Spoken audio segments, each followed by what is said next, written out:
누가 장자권을 갖는가 라는 제목입니다. 한 집안의 장손, 장남은 중요한 위치를 차지합니다. 그리고 어렵고 힘들었던 시절에 저는 시골에서 자라서 그런지 우리 장남만을 공부시키고 나머지 자녀들을 희생시키는 경우를 많이 봤습니다. 히브리 문화도 우리 문화와 참 비슷합니다. 한 집안의 장남을 아주 중요하게 여깁니다. 그래서 여기서 따라오는 것이 장자권입니다. 그 장자권은 첫째 아들에게 주어지는 특권이며 그에 따른 책임이 뒤따라왔습니다. 그래서 장자는 집안의 통치자이고, 그래서 2배의 유산을 받았고, 제사장 직분을 이어받았고, 아버지의 축복권까지 이어받아서 축복의 권한까지도 누리게 되었습니다. 그러면 성경의 장자권은 그러면 태어난 순서대로 정해졌을까요? 육신의 혈통으로 얻어지지 않는 경우가 참 많다는 것을 발견합니다. 족보를 보면 첫째 아들이 장자권을 얻지 못한 경우가 참 많습니다. 아브라함의 첫째 아들은 누구죠? 하갈로부터 낳은 육신의 아들 이스마엘입니다. 먼저 태어났습니다. 따져보면 장자이지요. 그런데 하나님은 그 육신의 아들 이스마엘이 아니라 이삭에게, 약속의 아들 이삭에게 장자권을 주었습니다. 태어난 순서로 따르면 차남입니다. 둘째 아들이지만 약속의 아들 이삭에게 장자권을 주었고 이삭이 장자권을 이어받았습니다. 성경은 육신의 아들과 약속의 아들로 이렇게 구분했고요. 이삭의 첫째 아들은 에서입니다. 그런데 에서는 장자권을 가볍게 여겼습니다. 야곱은 붉은 죽으로 장자권을 살 정도로 집착한 그런 야곱이었지만 결국은 그 집착에 의해서인지 아니면 어차피 하나님은 야곱을 택하였기 때문에 야곱에게 장자권이 이어지는 것을 보게 됩니다. 그래서 야곱이 장자권을 이어받았습니다. 그래서 창세기 48장 49장에 기록된 자녀들을 위한 축복의 기도는 장자가 하는 것인데 그것을 지금 야곱이 누리고 있는 것입니다. 그 축복권을 사용하고 있는 것입니다. 야곱이 완전한 장자가 되었다는 것이지요. 그렇다면 야곱의 12아들 중 누가 장자권을 받았을까요? 조금 복잡합니다. 야곱의 첫째 아들은 르우벤입니다. 그러나 야곱의 장자권이 르우벤에게 이어가지 않았습니다. 야곱의 장자권은 요셉에게 이어져 내려가는 것을 보게 됩니다. 요셉은 2배의 복을 받습니다. 그래서 요셉의 아들 므낫세와 에브라임이 12지파에 속하는 복을 받지요. 2배의 복을 받습니다. 그것은 바로 요셉에게 장자권이 이어졌다라는 증거이기도 합니다. 그런데 정말로 요셉이 그 장자권을 실제적으로 누리고 있었느냐는 것은 또 다른 면에 있습니다. 실제적인 장자권은 유다가 이어받는 것을 보게 됩니다. 실제적인 장자권은 유다가 이어받습니다. 그 사실을 역대상 5장 1절부터 2절에서 그렇게 그 사실을 알 수 있는, 짐작할 수 있는 말씀이 있습니다. 한번 찾아가서 보도록 하겠습니다.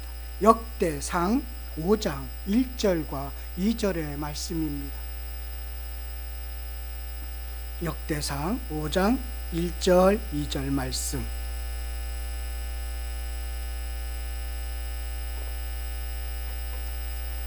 역대상 5장 1절 2절 말씀입니다. 찾으셨습니까? 역대상 5장 1절 2절 말씀. 자, 찾으셨으면 함께 읽도록 하겠습니다. 이스라엘의 장자 르우벤의 아들들은 이러하니라. 르우벤은 장자라도 그의 아버지의 침상을 더럽혔으므로 장자의 명분이 이스라엘 아들 요셉의 자손에게로 돌아가서 족보의 장자의 명문대로 기록되지 못하였느니라. 유다는 형제보다 뛰어나고 주권자가 유다에게서 났으나 장자의 명분은 요셉에게 있느니라. 참 아이러니하게 썼죠. 장자의 명분은 요셉에게 있는데 왜 유다를 이야기할까요? 왜 유다는 형제들보다 뛰어나고 주권자가 나온다고 할까요? 넷째인 유다의 이야기가 여기에 들어갈 이유가 없잖아요.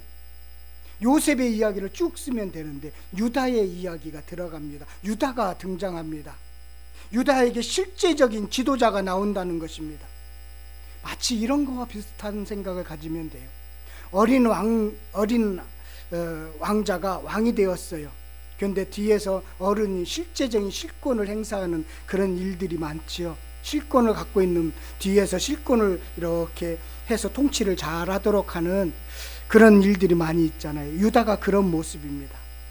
그러니까 요셉은 장자권을 이어받았지만 실제의 권력자, 실제의 통치자는 유다가 이어받았다는 의미입니다.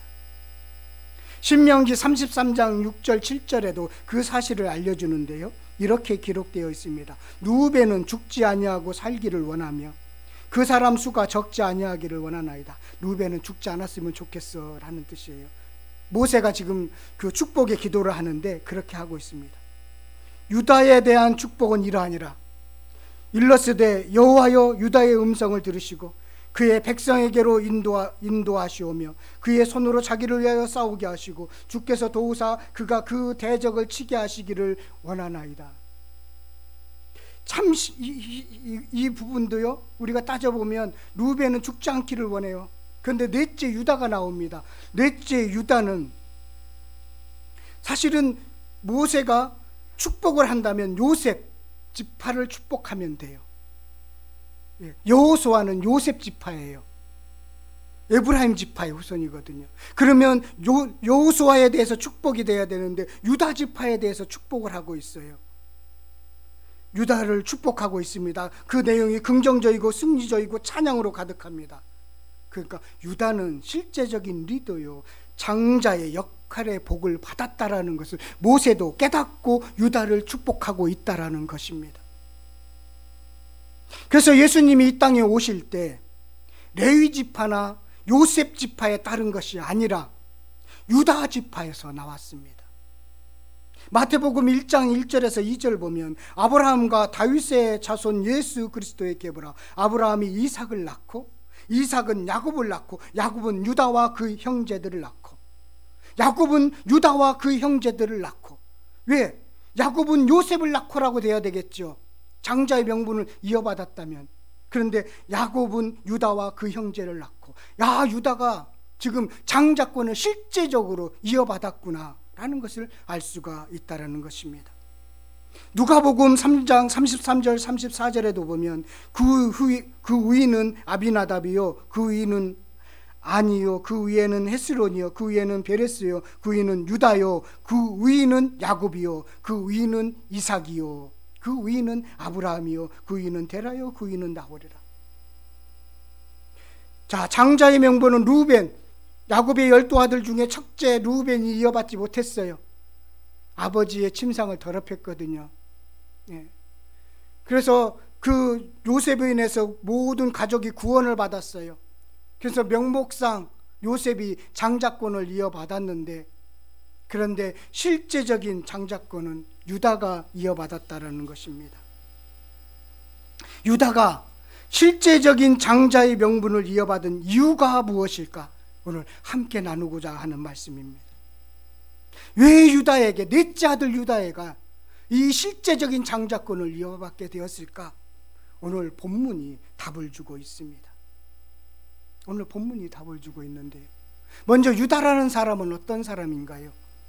유다가 처음으로 등장하는 그 장면은 요셉을 처리하는 가정에서 이제 유다가 등장을 합니다. 창세기 37장 26절 27절에 보면 유다는 요셉을 좀 살리기를 원했어요. 다 죽이자고 그랬는데 살리기를 원했습니다. 그 마음이 좀 정직한 거죠. 그래서 살리기 위해서 유다는 요셉을 노예로 팔자고 해요. 그랬더니 마침 노예상이 지나가요. 그래서 요셉을 노예로 팔게 됩니다. 근데 유다는 요셉을 살리기 위해서 그렇게 했지만 마음이 너무 안 좋았던 거예요. 마음의 가책을 느꼈어요. 참 착한 사람이고 정의로운 사람이고, 그래서 그런지 그 마음의 가책을 느꼈어요. 그래서요, 유다가 집을 나와요. 그 집, 이제 야곱의 집에서 이제 따로 독립을 합니다. 독립을 해서 가나안 사람 수아라고 하는 사람의 딸과 결혼을 합니다. 결혼을 해서요, 가나안 사람과 결혼하면 안 좋은 건데 그 일들을 했다는 거예요. 그래서 자녀를 낳습니다. 엘과 오난과 셀라라는 자녀를 두었습니다. 그리고 장자 엘이요, 누구하고 결혼하냐면 다말이라는 가나안 여인과 결혼을 합니다. 그런데 이 엘이 여호와 보시기에 좋지 않은 일을 했어요. 뭔지는 모르겠어요. 그래서 하나님이 엘을 죽이셔요. 그러면 그 당시에 계대 결혼이라고 그 가문을 이어가기 위해서 이제 죽은 형수와 그 밑에 그 이제 동생이 있으면 형수와 이렇게 그 자녀를 낳도록 하는 계대 결혼법이 있습니다. 그래서 오난이 그것을 해야 되는데 하지 않아요. 그것을 하나님이 보시기에 좋지 않게 여겨서 오난도 하나님이 죽이십니다. 그런데 셋째 셀라라는 셋째가 있는데 이렇게 하다가는 셀라도 죽게 되겠다는 생각이 유다가 마음을 갖게 된 거예요. 그래서 이 셀라 막내 셋째를 살리기 위해서 이 셀라를 아버지 집으로 보내요. 그러고 나서 다말에게, 며느리에게 얘가 크면 너에게 들어가서 가문을 잇도록 하겠다라고 약속을 합니다. 그런데 세월이 지났는데 셀라가 컸는데도 그 일을 이행하지 않는 거예요. 그래서 다말이 변장을 해서 아버지하고 동침을 해서 자녀를 낳습니다. 그런 일이 있었어요. 참 실수가 많은 사람입니다. 온전한 사람이 아닙니다. 그러나 많은 것을 깨달았던 것 같습니다. 다말, 너 행동이 맞다, 내가 잘못했다라고 그렇게 뉘우치는 모습을 통해서 유다가 많이 인생을 깨달았던 것 같습니다. 그래서 유다의 변화된 모습은 베냐민을 애굽으로 내려가는 과정에서, 또 베냐민을 데리고 오라고 하는 요셉에게 부탁하는 과정에서 그의 변화를 엿볼 수가 있다라는 것입니다. 오늘 8절을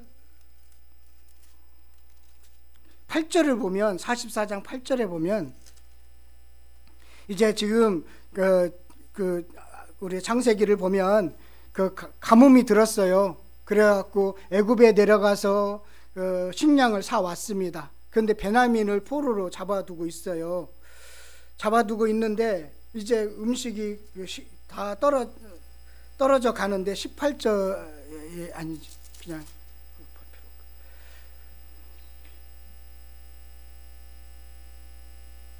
그 유다가 그래요. 만약에 우리 형제들과 함께 보내지 않으면 나는 가지 않겠습니다. 우리 가면 큰일 납니다. 그 베냐민 막내를 데려오라고 했습니다. 그러면서 유다가 그의 아버지 이스라엘에게 저 아이를 나와 함께 보내시면 우리가 곧 가리니 그러면 우리와 아버지와 우리 아이들은 다 살고 죽지 아니하리다. 내가 그를 위하여 담보로 데려오니 아버지께서 내 손에서 그를 찾으소서. 내가 만일 그를 아버지께로 데려다가 아버지 앞에 두지 아니하면 내가 영원히 죄를 지으리다 라고 했고, 만약에 잘못되면 자신이 담보가 될 것입니다 라고 했을 때 그래, 할 수 없지라고 하면서 야곱도 이제는 그때는 허락을 합니다. 그 이야기를 누가 하느냐면 유다가 해요. 그리고 나서 베냐민을 담보로 잡아두겠다고 말하는 요셉에게도 이렇게 말하고 있는 거예요. 33절에 보면 이제 주의 종으로 그 아이를 대신하여 머물러 있어 내 주의 종이 되게 하시고, 여기 주의 종은 요셉을 이야기합니다. 그 아이를 그의 형제들과 함께 올려 보내소서. 아버지 앞에도 내가 베냐민을 데려오지 않으면 내가 담보가 되겠습니다. 내가 죽겠습니다.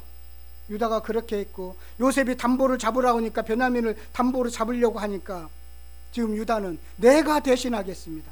내가 종이 되겠습니다. 내가 죽겠습니다. 내가 대신 죄값을 치르겠습니다. 내가 대신하겠습니다. 이게 유다의 희생입니다. 유다의 희생이에요. 내가 대신하겠습니다. 지금 유다가 장자가 됐잖아요. 장자가 되는 대목이에요. 실제적인 장자가 되는 대목이에요. 명목상으로는 요셉에게 장자권이 이어졌어요. 다 보여요. 그런데 실제적인 장자가 되는 것은 유다였다라는 것을 이 대목에서 우리에게 알려주는 것입니다. 내가 죽겠습니다. 내가 희생하겠습니다. 영적으로 모든 정죄의 으뜸은 공로의 보상이 아닙니다. 섬기고 희생하는 것의 결과입니다.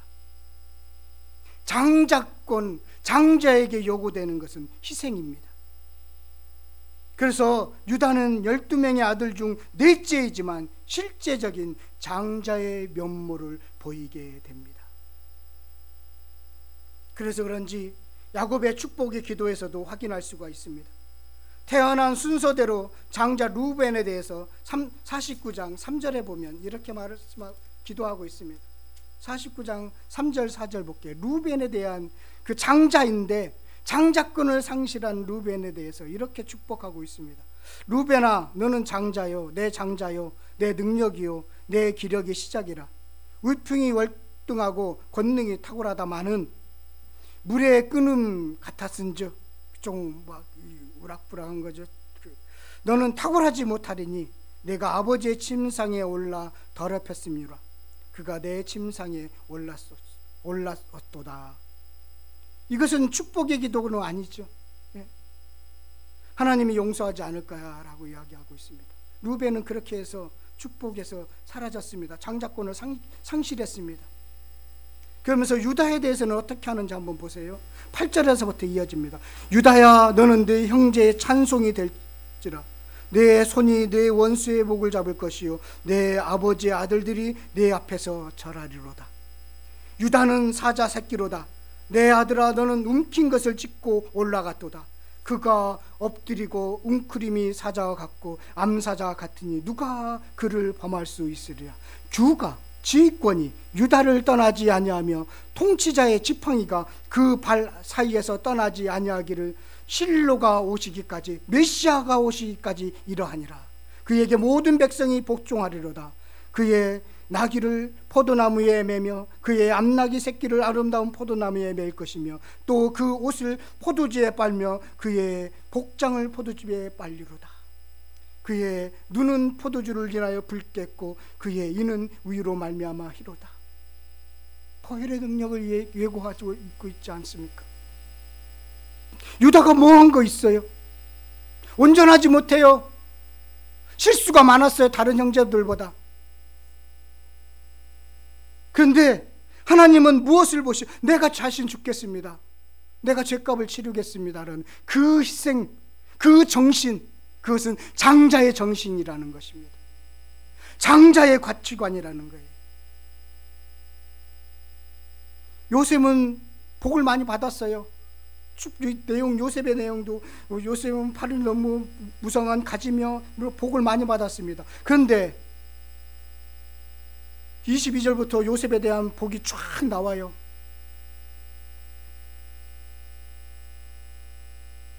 면목상 잔재인 요셉의 후손들이 왜 계속적으로 장자권을 이어받지 못했을까요? 유다의 후손과 요셉의 후손들이 어떻게 행동했는지를 성경에서 가르쳐주고 있다라는 거예요. 장자의 복을 받은 요셉의 후손들은 큰 지파가 되었습니다. 에브라임과 므낫세 지파는 이스라엘에서 가장 큰 지파입니다. 그래서 이스라엘을 상징할 때, 북이스라엘을 상징할 때는 에브라임아라고 표현해요. 에브라임은 큰 복을 받았어요. 큰 지파를 이루었습니다. 장자에게 주어진 복을 받았습니다. 그런데 얼마 가지 않아서 교만하게 됩니다. 여호수아서 17장 한번 가서 찾아보도록 하겠습니다.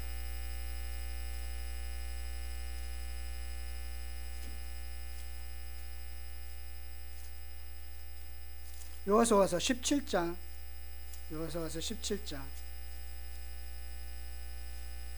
14절부터인데요 14절부터 18절까지 읽고 제가 설명을 좀 해드리도록 하겠습니다. 여호수아서 17장 14절부터 18절까지입니다. 여호수아서는 구약성경 345쪽에 있습니다. 교독하도록 하겠습니다. 요셉의 자손이 여호수아에게 말하여 이르되 여호와께서 지금까지 내게 복을 주심으로 내가 큰 민족이 되었거늘 당신이 나의 기업을 위하여 한 제비 한 분깃으로만 내게 주심이 어찌함이니까 하니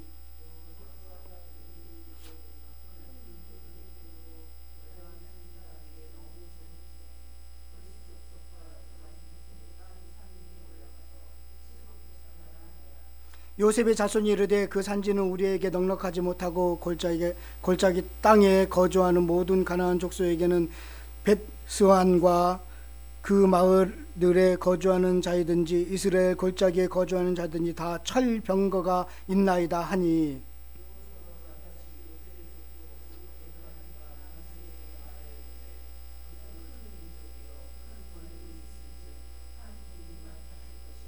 함께 읽겠습니다. 내게 것이 네 살 내게 가책하라. 그까지 내 것이 되리라. 가나안 족속의 비로 증거를 가져. 여기서 땅 분배하면서 제비를 뽑아서 땅을 분배했는데 그 순서도 보면 유다가 제일 먼저 나가는 것을 보는데요. 요셉의 지파 에브라임과 므낫세 지파인데 두 지파이지만 한 번만 뽑게 한 거예요. 그랬더니 우리는 지금 두 지파인데 왜 한 번만 제비를 뽑아서 땅을 분배하도록 합니까? 라고 여호수아에게 따지는 거예요. 그랬더니 너희들은 큰 지파고 큰 민족이잖아. 그러면 산에 있는 그런 나머지 족속들을 점령해서 너희들이 큰 땅을 차지하면 좋겠어. 그랬더니 변명을 합니다. 그들은 철병기를 갖고 있어서 못 이깁니다. 그러니까 여호수아가 아니 철병기를 가져도 너희들이 크니까 이길 수 있지. 그 땅을 차지해. 라고 그렇게 말하는 장면들입니다. 그들을 쫓아내서 그 땅을 차지해라. 그런데 이 에브라임과 므낫세 지파가 자신들은 큰 지파이고 그리고 여호수아는 에브라임 지파이거든요. 그러니까 우리들에게 편의를 좀 더 제공해 줘야 되지 않겠습니까? 그런 뜻으로 지금 이렇게 이야기를 하고 있는 거예요. 우리에게 싸우지 않고 편안하게 차지할 수 있는 땅들을 주십시오. 우리가 그런 장자의 복을, 우리 할아버지 때문에 지금 이스라엘이 이렇게 살게 된 거 아닙니까? 우리를 좀 잘 해주셔야 되지 않겠습니까? 이렇게 따져 나온 것입니다. 그래서 그런지 시편 78편 9절에서부터 11절에 보면 이렇게 기록하고 있어요. 에브라임 자손은 무기를 갖추며 활을 가졌으나 전쟁의 날에 물러갔도다. 그들이 하나님의 언약을 지키지 아니하고 그의 율법 준행을 거절하며 여호와께서 행하신 것과 그들에게 보이신 그의 기이한 일을 잊었도다. 하나님이 하시는 일을 잊었도다. 그들에게 보이신 기이한 일을 잊었도다. 그래서 장자의 명분이 상실된 거예요. 하나님이 복을 주셔서 큰 민족을 이루었어요. 다른 지파보다도 땅도 많이 차지했어요. 그런데 교만했습니다. 하나님이 하시는 일을 잊어버렸습니다. 그래서 누구에게 자연스럽게 실제적인 유다가 장자의 명분을 갖고 있었지만 이제는 완전하게 유다에게 넘어가는 것을 보게 됩니다. 그러면 유다의 지파는 어떻게 했을까요? 유다의 지파의 후손들은 어떻게 행동했을까요? 여호수아서 14장 6절부터 12절까지는 갈렙이라는 사람이 등장합니다. 그게 유다 지파의 후손이에요. 뭐라고요? 이 산지를 내게 주십시오. 내가 어려운데 힘들고 가지 않는 곳에 내가 가겠습니다. 그리고 그 땅을 차지하겠습니다. 장자의 정신을 이어받은 거예요. 왜 마태복음에서 야곱 다음에 유다가 나올까? 요셉이 아니라 왜 유다일까? 바로 장자의 정신을, 장자권을 이어받았기 때문이다라는 것입니다. 그 이후에 또 하나의 사건이 있어요. 사사기를 보면 레위인의 첩사건으로 인해서 베냐민 지파가 레위인의 첩을 죽였잖아요. 그래갖고 그 일이 아주 복잡한 일이 있는데 지파 간에 큰 전쟁이 일어나게 되었습니다. 그래서 베냐민 지파가 작아진 이유이기도 한데요. 하나님은 이 베냐민 지파를 징계하는데 누구를 사용하느냐면 유다를 사용하세요. 유다가 제일 먼저 올라가라. 오늘 야곱의 축복의 말씀처럼 자신의 형제들을 다스리는 데 있어서 바로 유다가 그 일을 행하는 것을 보게 됩니다. 장자인 것이죠. 형이 동생들을 그렇게 혼내는 것처럼 유다가 형으로서 지금 동생 베냐민 지파를 혼내고 있음을 보게 됩니다. 유다가 장자의 권을 이어가고 있습니다. 이렇게 요셉의 지파, 에브라임 지파와 유다의 지파가 갈라집니다. 장자의 복을 받은 에브라임 지파는 편하고 누리는 것이 많았지만 교만했으며 그래서 망가졌습니다. 반면에 유다 지파의 후손은 끊임없이 내려놓고 끊임없이 희생했습니다. 그래서 마지막 예수님의 십자가에서 죽으심의 희생까지 이어진 것입니다. 이 흐름은 성경 전체를 강통하지요. 첫째 아담이 아니라 마지막 예수 그리스도입니다. 혈통 이스라엘이 아니라 마지막 교회입니다. 세상의 이치와 관념을 뒤엎습니다. 이게 성경입니다. 그렇다면 우리는 어른 노릇을 하기 위해서, 어른의 장자권을 하기 위해서 우리는 무엇이 필요한가요? 자기 권리가 있지만 포기할 줄 아는 그런 신앙을 가지셔야 합니다. 요즘 시대는 자기 권리만 조금만 침해받으면 따지는 시대입니다. 그러나 제자는 많은 것을 포기하라고 요구받습니다. 그게 장자입니다. 권리 포기는 장자의 모습입니다. 주님께 권리를 양도하면 옳은 방법으로 누리게 하십니다. 당연한 권리를 포기하면 예수 그리스도의 권리를 누리게 됩니다. 우리는 여러분 장자로 부름을 받았습니다. 자격 없는 우리에게 장자권을 주셨습니다. 한 집안에 장자의 권리와 특권을 가진 자녀가 있지요. 장남이 그 장자권을 이어받아서 쭉 가면 너무나 좋습니다. 그런데 꼭 그렇지는 않더라는 것이죠. 한 집안에 장자의 권을 이렇게 행사하는 그런 사람이 있더라는 거예요. 그래서 이 말씀을 이렇게 묵상하면서 우리 집에서의 장자권을 행사하고 누리는 분은 누군가 생각을 해봤습니다. 저는 아니더라고요. 그래서 저는 레이지파라 괜찮아요. 여러분, 저희 집안에서의 형제들 중에 장자의 그 권리를 행사하고 희생하는 사람이 있는데 제 바로 위에 누님이 우리 집안의 장자구나 라는 생각이 들었습니다. 형제들을 위해 희생했기 때문입니다. 여러분들은 다 장자이기를 원합니다. 한 집안의 장자권을 갖기를 바랍니다. 그 장자권은 섬김과 희생으로 주어진 것입니다. 그리고 그것이 특권입니다. 그것이 은혜입니다. 그리고 그것이 큰 복입니다. 그 복은 말할 수가 없어요. 말할 수 없는 복을 주십니다. 장자권을 상실하지 마시고 그 장자권을 계속적으로 이어가는 여러분들 되시기를 간절히 축원드리겠습니다.